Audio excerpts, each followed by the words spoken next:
আমার বৌদি আমার সামনে যখনই আসতো তখনই ওড়না ছাড়াই আসতো। তাকে দেখে আমার চোখ লজ্জায় নিচে নেমে যেত, কিন্তু বৌদি লজ্জা করতো না। সে প্রায় রাতে আমাকে তার ঘরে রেখে নিত। যখন আমার দাদা বাড়ি থাকতো না, আমি সোফায় শুয়ে কাটাতাম, কিন্তু আমি আমার বৌদির দিকে তাকাতাম না। রাতে হঠাৎ করে যা হয়ে গেল সেটা শুনলে আপনার পায়ের তলা থেকে মাটি সরে যাবে। কারণ আমার নাম সৌরভ। আমি তখন কলেজে পড়তাম এবং দাদার বাড়িতে থাকতাম।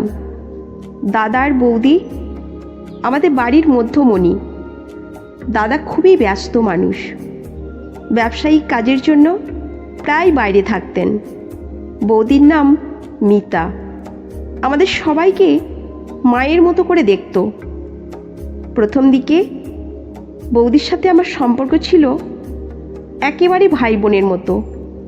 বৌদি আমাকে স্নেহ করতেন, পড়াশোনার ব্যাপারে পরামর্শ দিতেন, কিন্তু ধীরে ধীরে আমি বুঝতে পারি বৌদির চোখে কিছুটা আলাদা মায়া।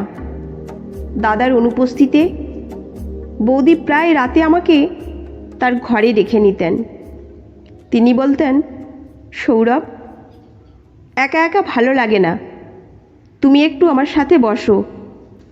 আমি লজ্জায় চোখ নিচে নামিয়ে বসতাম। বৌদি কফি তৈরি করতেন আর আমাদের মধ্যে গল্প চলতো। প্রথম দিকে সেসব গল্প ছিল একেবারে সাধারণ, কিন্তু ধীরে ধীরে গল্পের ধরন বদলাতে লাগলো। বৌদি যখনই আমার সামনে আসতেন তখনই ওড়না ছাড়াই আসতেন। তাকে দেখে আমার চোখ লজ্জায় নিচে নেমে যেত, কিন্তু বৌদির কোনো লজ্জা ছিল না। একদিন রাতে যখন দাদা বাইরে ছিলেন, বৌদি বললেন, সৌরভ, আজ একটু তোমার সাথে বিশেষ কিছু কথা আছে। রাতে বৌদির ঘরে গেলাম। বৌদি বললেন, সৌরভ, তুমি কি জানো আমি তোমাকে অনেক ভালোবাসি? আমি চমকে উঠলাম। আমি বললাম, বৌদি, তুমি কি বলছো? বৌদি হাসলেন, সত্যি সৌরভ, আমি তোমাকে দাদার মতো করে ভালোবাসি না। আমি হতবাক হয়ে গেলাম। বৌদি আমার হাত ধরলেন। সৌরভ, আমি তোমার সাথে সময় কাটাতে চাই। দাদা তো প্রায় বাড়িতে থাকে না। আমি চুপ করে রইলাম। বৌদি আমার দিকে এগিয়ে এলেন এবং আমাকে আলিঙ্গন করলেন। আমার মনে হলো এই মুহূর্তে আমি কিছুতেই তাকে ঠেলে দিতে পারবো না। সেই রাত থেকে আমাদের সম্পর্ক আরও গভীর হতে লাগলো। বৌদি প্রায় রাতে আমাকে তার ঘরে রেখে নিতেন। আমরা একে অপরের সাথে আরও বেশি সময় কাটাতে শুরু করলাম। আমাদের মধ্যে গোপন আলাপচারিতা চলতে থাকলো। বৌদি বলতেন, সৌরভ, তুমি আমার জীবনের একমাত্র সুখ।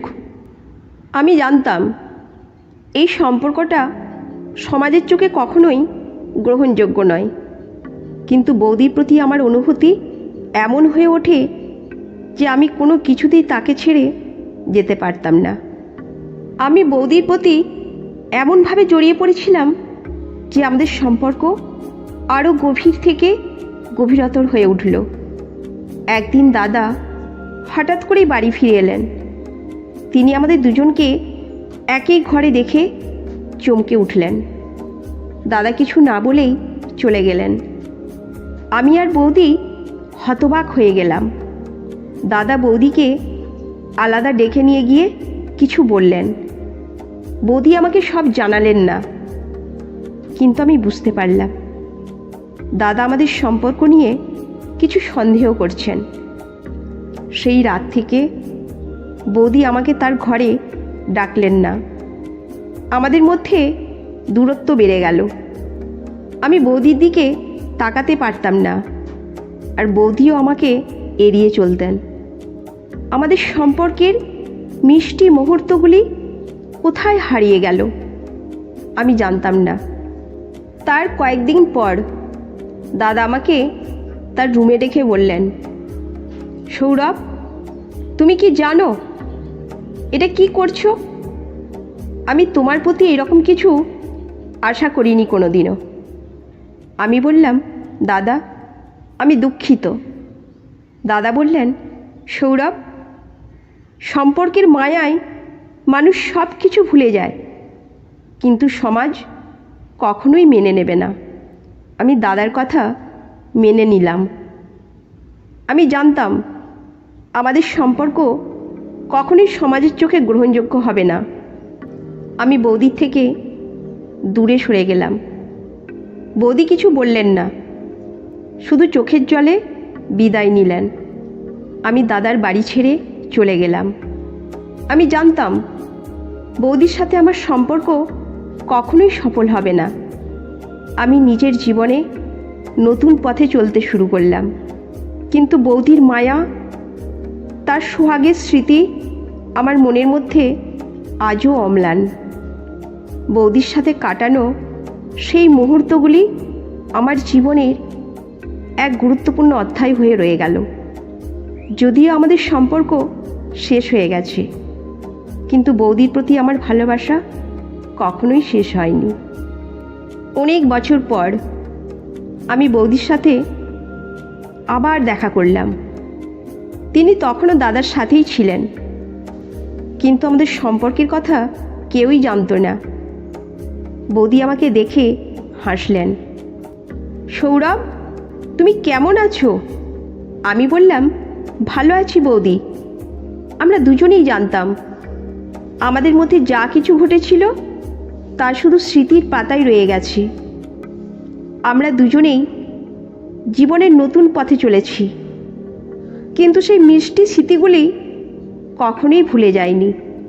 আমার জীবনের সেই অধ্যায় আমাকে অনেক কিছু শিখিয়েছে। ভালোবাসা কখনোই সমাজের চোখে সঠিক নয়, কিন্তু হৃদয়ের অনুভূতি সব কিছুর ঊর্ধ্বে। বৌদির সাথে কাটানো সেই মুহূর্তগুলি আমার জীবনের এক মূল্যবান স্মৃতি হয়ে থাকবে সবসময়। ভালোবাসা কেবলমাত্র হৃদয়ের অনুভূতির মধ্যে সীমাবদ্ধ নয়, এটি সম্মান, দায়িত্ব এবং সঠিক পথে চলার উপর ভিত্তি করে গড়ে ওঠে। এই গল্প আমাদের শেখায় যে সম্পর্কের ক্ষেত্রে সতর্কতা, সম্মান এবং সঠিক পথ অনুসরণ করা গুরুত্বপূর্ণ। হৃদয়ের অনুভূতি সবসময় সঠিক পথে পরিচালিত হওয়া উচিত এবং সৎ জীবনযাপন করা উচিত। এই গল্পটা আপনাদের কেমন লাগলো অবশ্যই জানাবেন।